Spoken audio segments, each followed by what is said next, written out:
Le système politique actuel est devenu fou. La finance et ses serviteurs forment une caste, c'est l'oligarchie qui tient tout. La Ve République est une monarchie présidentielle au service de cette caste. Mais en République, le peuple devrait être souverain. Pourtant, le vote des citoyens est continuellement bafoué. Il faut balayer tout ça. Dès que vous m'aurez élu, je convoquerai une assemblée constituante.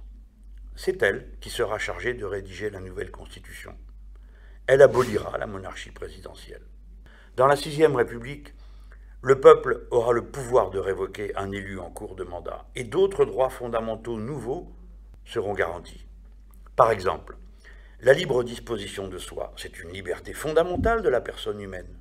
Le droit à l'avortement, la liberté de conscience, le droit de mourir dans la dignité seront donc garantis par la Constitution.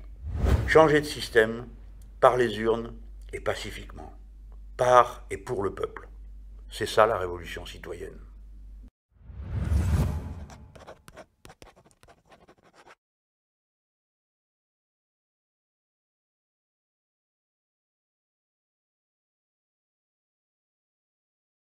Vous n'y êtes pas. Ce n'est pas une attaque personnelle, c'est une appréciation politique. Vous n'y êtes pas. Et je préfère vous dire, bien franchement, heureux les jours que nous vivons, puisqu'enfin la France est entrée en état d'insoumission générale contre un ordre injuste qui durait depuis trop longtemps. Voici des millions de gens dont la vie avait été rendue invisible dans l'Hexagone et en Outre-mer. Voici des millions de gens, le peuple qui entre sur la grande scène de l'histoire de France.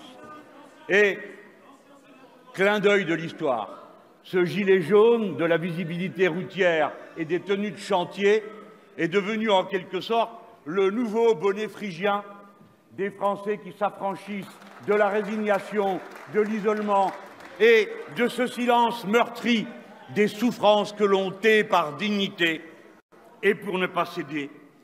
Voici clamés enfin haut et fort des récits de pauvres vies rendues infernales par un système qui n'encourage que la cupidité, les consommations ostentatoires, l'égoïsme social et la richesse de quelques-uns au détriment de tous. Non, la France n'est pas une start-up que dirige un petit génie. Nous sommes une grande nation éduquée et politisée de 65 millions de personnes qui en ont assez d'être pris pour des imbéciles. Comment avez-vous pu croire que nous ne vous verrions pas donner aux 100 personnes les plus riches de ce pays 1 million d'euros chacune, pendant que vous iriez les récupérer à la pompe dans la poche de ceux qui, dès le 15 du mois, ne savent plus comment finir leur mois? Comment avez-vous pu croire que nous croirions nous-mêmes un instant que ce programme et cette surtaxe étaient destinés à un programme de transition écologique, alors que nous sommes capables, comme tout le monde, de nous rendre compte que sur ce total d'une somme de 3 milliards, 19% seulement sont réservés à des tâches de transition écologique?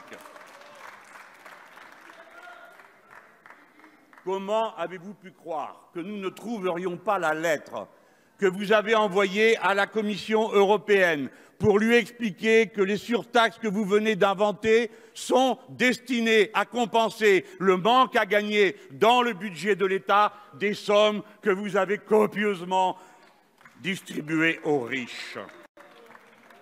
Comment avez-vous pu, de façon si offensante, dire aux gens du commun qu'ils rouleront moins et pollueront moins s'ils doivent payer plus cher leur carburant? Cela alors que l'urbanisme dément dans lequel nous vivons éloigne chacun de tout et que vous aggravez cette situation en fermant des postes, en fermant des écoles et en fermant les services publics.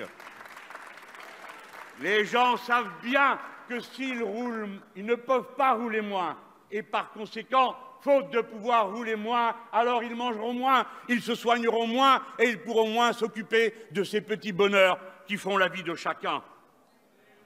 L'écologie n'a rien à voir avec vos mesures. L'écologie est nécessairement populaire.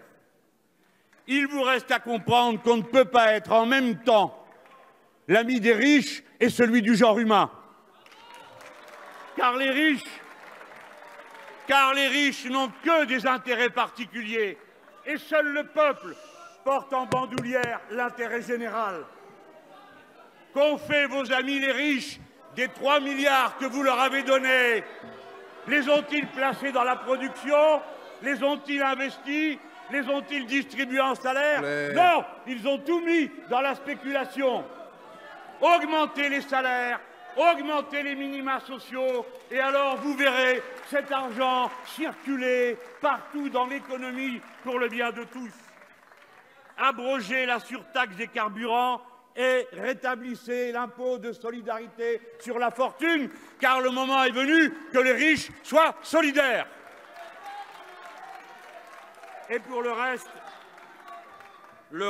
assez de bricolage. Une politique écologique est nécessairement globale et elle doit unifier dans son périmètre tous les compartiments de l'action économique, depuis la formation des salariés jusqu'à la transformation profonde des modes de consommation.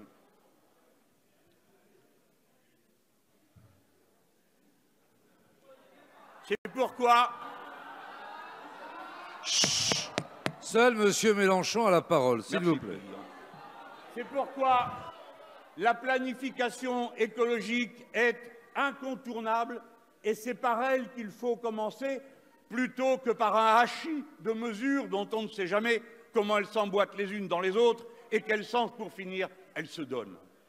La planification écologique pour enfin passer au nouveau modèle de civilisation dont nous avons besoin, où, dorénavant, on ne prendrait plus jamais davantage à la nature que ce qu'elle est capable de reconstituer, et c'est ce que nous appelons la règle verte.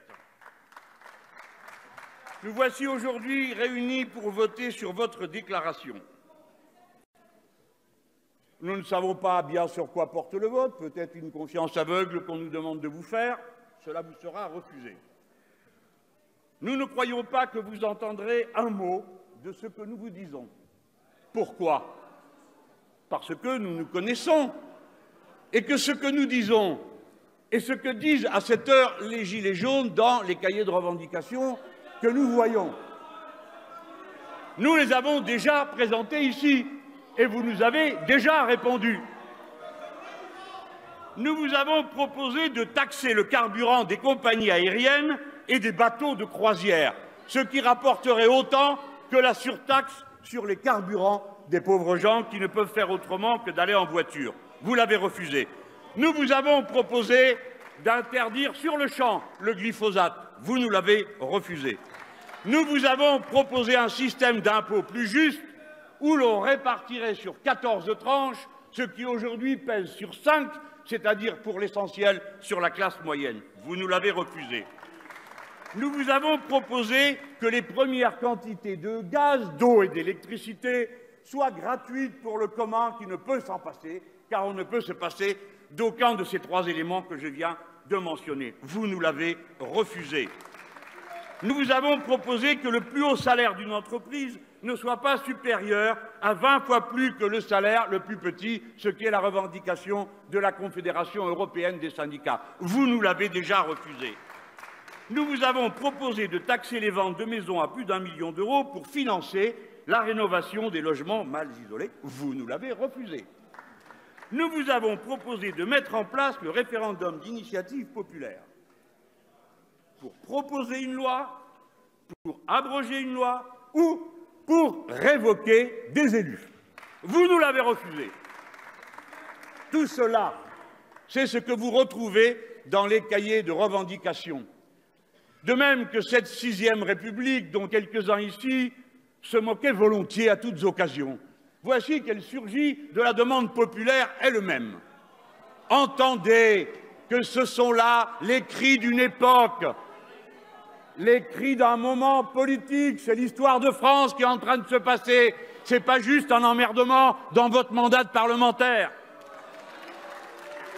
À présent, vous comptez apaiser l'incendie que vous avez allumé en reportant la mise en œuvre de vos décisions au lendemain des élections européennes. Nous comprenons pourquoi. Vous frappez et vous rêvez de reporter la douleur à dans 6 mois. Personne ne croit à votre conversion au peuple en 6 mois. On peut plutôt penser que vous ne serez peut-être plus à ce banc dès la semaine prochaine. Car même si vous embastillez des lycéens aujourd'hui, vous n'empêcherez pas qu'ils soient des dizaines de milliers vendredi dans les rues. Et les routiers, les pompiers, les agents du service public et ainsi de suite, au fil des appels à la grève qui se lèvent d'heure en heure. Il paraît que vous demandez aux gens raisonnables de rester chez eux samedi. Eh bien, ils iront quand même dans la rue.